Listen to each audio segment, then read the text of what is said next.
نحمدہ ونصلی علی رسولہ الکریم اما بعد فاعوذ باللہ من الشیطان الرجیم بسم اللہ الرحمن الرحیم۔ بیروز اسلامک وائس کے پیارے ناظرین السلام علیکم۔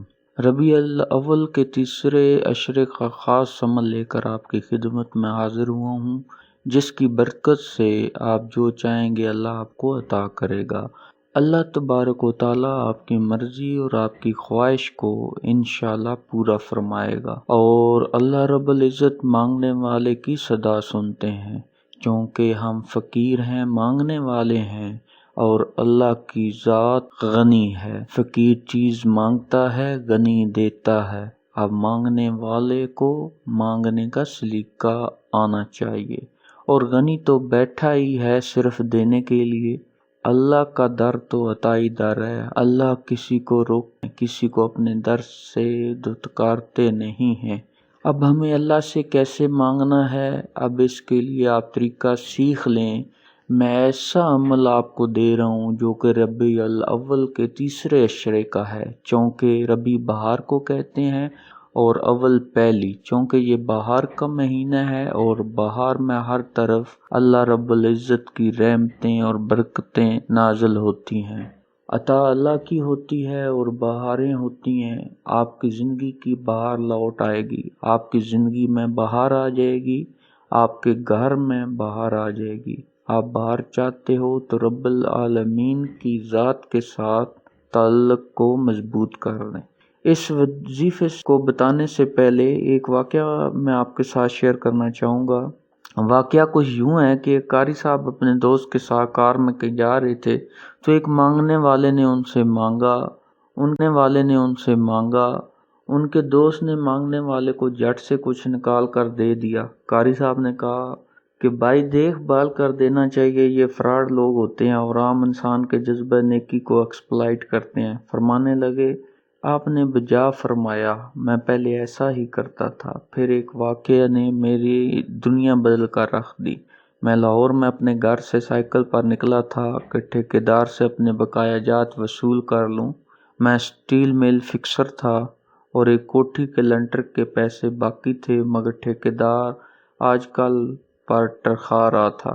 میں سائیکل پر جا رہا تھا کہ ایک شخص اپنا بچہ فٹ پاتھ کے کنارے لٹائے اسپتال پہنچانے کے لیے ٹیکسی کا کرایہ مانگتا پھر رہا تھا۔ وہ کبھی کسی پیدل کا بازو پکڑ کر ہاتھ جوڑ دیتا، میرا بچہ بچا لے، مجھے ٹیکسی کا کرایہ دے دے، تو کبھی موٹر سائیکل والے کو ہاتھ دے کر روکتا، کبھی کسی کار والے کے پیچھے بھاگتا کہ وہ کار میں اس کے بچے کو اسپتال پہنچا دے۔ کوئی رکتا تو کوئی نہیں رکتا، جو رکتا وہ بھی اسے گھور کر دیکھتا اور آپ والی سوچ سوچ کر اسے ڈانٹتا، کام کر کے کھانے کی نصیحت کرتا اور آگے نکل جاتا۔ میں جو سائیکل سڑک پر روک کے ایک پاؤں زمین پر ٹیک کے اس کا تماشا دیکھ رہا تھا، اچانک اس کی نظر مجھ پر بھی پڑی۔ اس نے میری سائیکل کا ہینڈل پکڑ لیا۔ بھائی جان، خدا کے لیے میرے بچے کی زندگی بچا لو، اس کو سخت بخار ہے، آپ نیچے اتر کر دیکھ تو لیں، آپ کو یقین آ جائے گا، آپ دیں گے تو شاید کسی اور کو بھی اعتبار آ جائے۔ مگر میں بھی آپ کی طرح سوچ رہا تھا۔ پھر جس جارحانہ انداز میں اس نے میری سائیکل کا ہینڈل پکڑ رکھا تھا، لگتا تھا کہ ادھر میں سائیکل سے اترا اور ادھر وہ سائیکل پکڑ کر بھاگ جائے گا۔ میں نے بھی اسے کام کر کے کھانے کی تلقین کی اور پچھلے جمعے کی حدیث اس کو بھی سنا دی۔ کما کر کھانے والا اللہ کا دوست ہوتا ہے، اور اپنا ہینڈل چھڑا کر بڑبڑاتا ہوا آگے چل پڑا، اور دل میں سوچ رہا تھا کہ یہ حرام خور ہیں، ہمیں بیوقوف سمجھتے ہیں۔ 2-3 گھنٹے کے بعد جب میں بقایا جات وصول کر کے واپس آیا تو وہ ابھی اسی جگہ کھڑا مانگ رہا تھا۔ بچے کو اب وہ سڑک کے پاس لے آیا تھا اور اس کے چہرے سے کپڑا بھی اٹھا رکھا تھا، داڑیں مار مار کر رو رہا تھا۔ اب وہ بچے کے کفن دفن کے لیے مانگ رہا تھا۔ میں نے سائیکل کو روک کر پاؤں سے نیچے ٹیکا اور میت کے چہرے کی طرف دیکھا۔ پھول کی طرح معصوم بچہ زندگی کی بازی ہار گیا تھا۔ میرے رونگٹے کھڑے ہو گئے۔ میں نے جیب میں جو کچھ تھا بقایا جات سمیت سب بغیر گنے نکال کر باہر پھینکے، اور اس سے پہلے کہ اس کا باپ میری طرف متوجہ ہوتا سائیکل اس تیزی سے چلا کر بھاگا گویا ہور کی بلائیں میرے پیچھے لگ گئی ہوں۔ میں گھر پہنچا تو میرا برا حال تھا۔ تھوڑی دیر بعد مجھے بخار نے آ گھیرا۔ بخار بھی کچھ ایسا تھا گویا میرے سارے گناہوں کا کفارہ تھا جو اسی بخار سے ادا ہونا تھا۔ گھر والے مجھے اسپتال لے کر نکلتے ہیں تو میں چارپائی سے چھلانگ لگا دیتا۔ مجھے اسپتال نہیں جانا تھا، میں اسی بچے کی طرح ایڑیاں رگڑ رگڑ کر مرنا چاہتا تھا۔ 2-3 دن کے بعد بخار کو تو آرام آ گیا، میں ذہنی مریض بن گیا تھا۔ مجھے لگتا گویا میرا اپنا اکلوتا بیٹا جو تیسری کلاس میں پڑھتا تھا وہ اس بچے کے کفارے میں مر جائے گا۔ میں نے بچے کا اسکول جانا بند کر دیا۔ بیوی کے بار بار اصرار کے باوجود میں بچے کو اسکول تو کیا دروازہ کھولنے بھی نہیں جانے دیتا تھا۔ 40 دن گزر گئے تھے اور بچے کا نام اسکول سے کٹ گیا تھا۔ وائف نے اپنے بھائی سے بات کی جو دبئی کی کمپنی میں کیشیئر تھا۔ اس نے مجھے باہر بلانے کے لیے پاسپورٹ بنانے کو کہا، مگر ایک تو میں شناختی کارڈ بھی پیسوں کے ساتھ نکال کر بچے کی میت پر پھینک آیا تھا، دوسرا میں خود بھی بچے کو اکیلا چھوڑ کر باہر نہیں جانا چاہتا تھا۔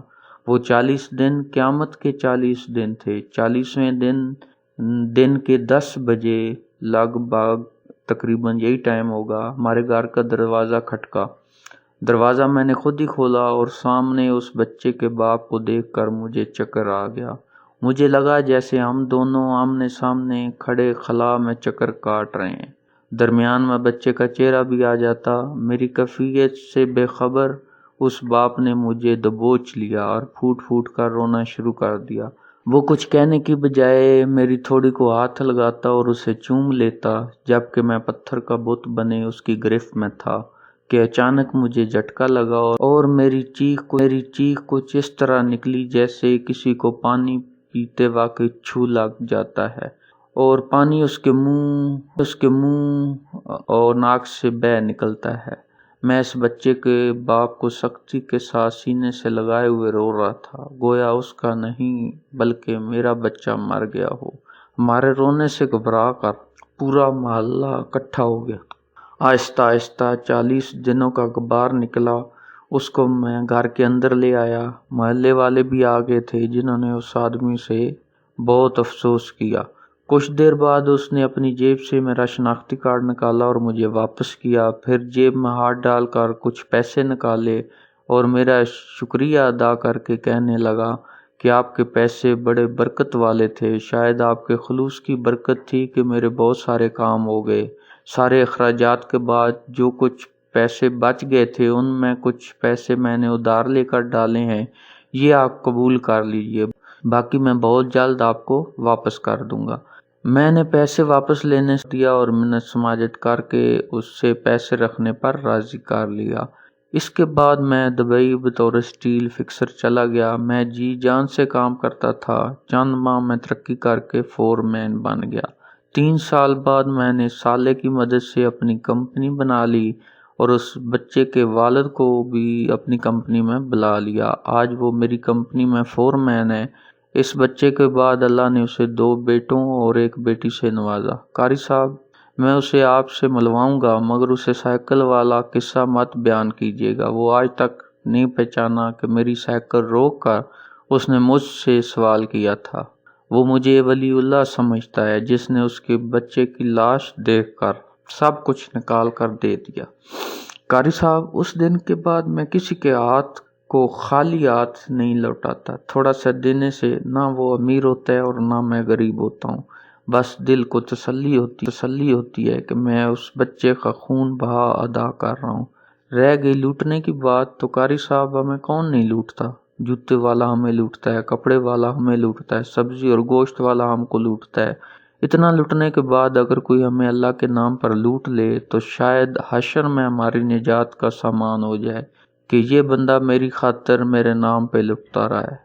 تو پیارے دوستو، آپ سے یہ واقعہ شیئر کرنے کے 2 مقصد تھے۔ ایک تو یہ کہ کسی سوالی کو خالی ہاتھ نہ لوٹائیں، ہو سکتا ہے کہ اس کو کتنی بڑی کوئی مجبوری ہو، اور دوسرا یہ کہ ہم صرف اس وجہ سے لوگوں کی مدد نہیں کرتے کہ ہو سکتا ہے کہ وہ جھوٹ بول رہا ہو، جیسے قاری صاحب نے پہلے اس وجہ سے مدد نہ کی کہ یہ ہم کو بیوقوف سمجھتے ہیں کہ ہم ان کی مدد کریں گے، یہ ہم سے جھوٹ بھی بولیں گے تب بھی، لیکن جب واپسی پر ان پر حقیقت آشکار ہوئی تو اپنا سب کچھ نچھاور کر دیا، جو کچھ پاس تھا وہ نکال کے پھینک دیا۔ رب جو ہمیں 70 ماؤں سے بھی زیادہ پیار کرتا ہے، ہماری حقیقت جانتا ہے، وہ تو آپ کی ضرور مدد کریں گے۔ تو میرے پیارے دوستو، اللہ سے مانگنے کا طریقہ سیکھ لیں، اختیار کر لیں، جو اللہ رب العزت قرآن حکیم میں ارشاد فرماتے ہیں، اور سورہ دعا کی آیت ہے وَأَمَّا السَّائِلَ فَلَا تَنْهَرْ۔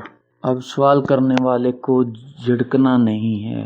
اب آپ دیکھیے کہ اللہ ہمیں کہتا ہے کہ سوال کرنے والے کو جھڑکنا نہیں ہے، اس کو خالی نہیں بھیجنا۔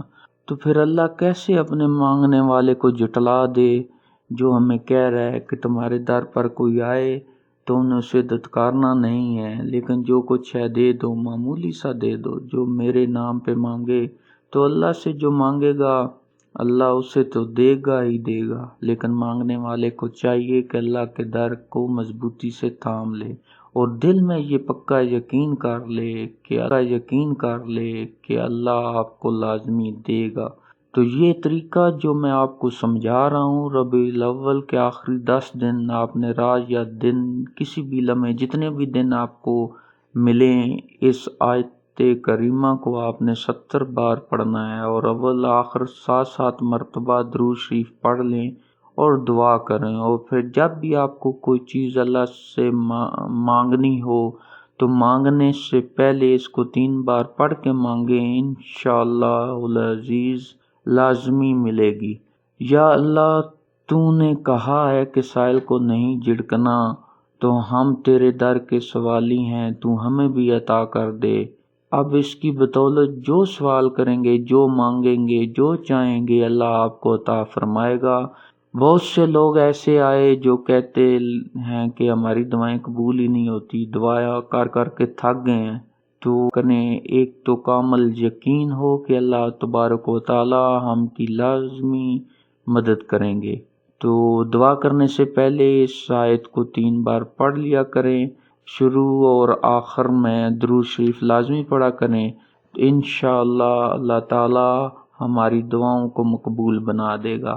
تو یہ 10 دن یا ان 10 دنوں میں جتنے دن بھی آپ کو ملیں، اگر آپ نے یہ عمل کر لیا تو جو چیز آپ کو پسند ہوگی اللہ آپ کو دے گا انشاءاللہ۔ پیارے دوستو، ہماری آج کی اس ویڈیو کو اپنے دوستوں کے ساتھ زیادہ سے زیادہ شیئر کریں، اور اگر آپ چاہتے ہیں کہ ہم آپ کے لیے آپ کی مرضی کا کوئی موضوع لے کر آئیں تو آپ اس بارے میں ہمیں کمنٹ سیکشن میں بتا سکتے ہیں۔ پیارے دوستو، ہم امید کرتے ہیں کہ آپ کو ہماری آج کی یہ ویڈیو ضرور پسند آئی ہوگی۔ اگر آپ کو ہماری آج کی یہ ویڈیو پسند آئی ہے تو سب سے پہلے تو اس کو لائک کریں اور اپنی رائے کا اظہار کمنٹ سیکشن میں ضرور کریں، اور آپ سے ایک بار پھر درخواست ہے کہ آپ ہمارے چینل بہروز اسلامک وائس کو ضرور سبسکرائب کر لیں اور ساتھ ہی لگے گھنٹی کے بٹن کو بھی کلک کریں تاکہ آپ کے پاس ہمارے آنے والی مزید ویڈیوز کا نوٹیفیکیشن ملتا رہے۔ اللہ تعالیٰ آپ کو حفظ و امان میں رکھے، آمین۔ السلام علیکم ورحمۃ اللہ وبرکاتہ۔